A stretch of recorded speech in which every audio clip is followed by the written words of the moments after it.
Welcome to the video solutions of previous year questions which have been asked in NEET and AIPMT by Nivedita class. If you like these videos, please subscribe us, please like our videos and share it among your friends. This question was asked in AIPMT 2003. What our question says, two balls are dropped from height h and 2h respectively from the earth surface.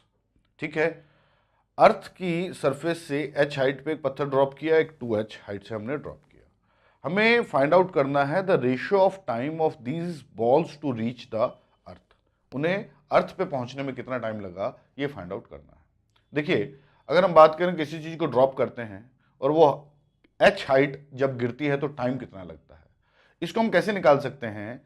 हम इसको use करके formula S is equal to ut plus half AT square से निकाल सकते हैं। Drop करते हैं तो u 0 है, यहां बोल सकते हैं जो t होगा वो किसके बराबर होगा, दैट विल बी 2gh का रूट। ठीक है, ये डायरेक्ट फॉर्मूला याद है तो ठीक, नहीं तो हम तुरंत इसको ड्राइव भी कर सकते हैं। यहां हम बोले टाइम जो है वो डायरेक्टली प्रोपोर्शनल है किसके, रूट ऑफ h के। ठीक है, तो अगर हम बात करें कि अगर हम हाइट को डबल कर देंगे तो टाइम पे क्या इफेक्ट पड़ेगा, सीधी बात है, पहले लेट से कि टाइम लगता था t जब हाइट थी h, और अब टाइम लगता है t डैश जब हाइट कितनी है, रूट 2h। ठीक है, तो दोनों का अगर रेशियो लें t रेशियो t डैश तो ये किसके बराबर आ जाएगा, it will be 1 ratio root 2। ठीक है, 1 रेशियो रूट 2 बेसिकली ये हो गया। क्लियर है? इस क्वेश्चन में एक थोड़ा सा और हम एलिमिनेशन मेथड भी कर सकते थे।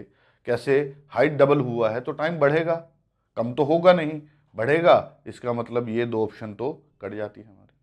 ठीक है ना, बेसिकली हमारा जो टाइम है उसका रूट h से रेशियो है, तो डबल हाइट करने से टाइम रूट 2 टाइम्स हो जाएगा।